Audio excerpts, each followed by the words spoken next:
Hello students,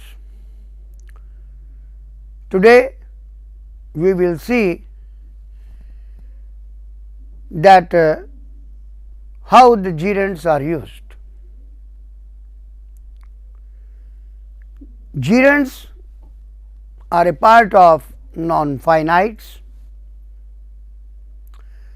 When they are not used as a verb, they do the work of a noun in the sentence, and that noun form of gerund is used differently.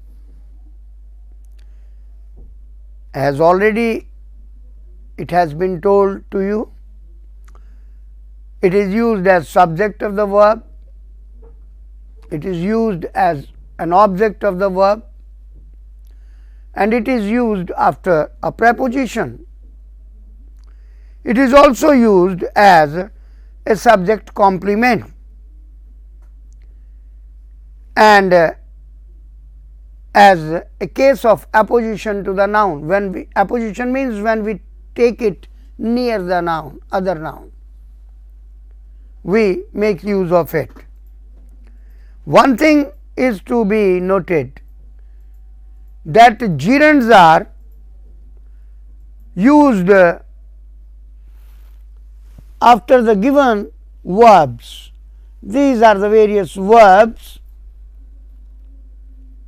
after which we use gerunds. It is a particular thing. The examples can be: this chair is worth buying. Here buying is a gerund. It is no good imitating others. Imitating is a gerund. We couldn't help laughing at him. Laughing has been used as a gerund. Similarly, you see the other examples given here, and you can well understand the use of gerund. Thank you.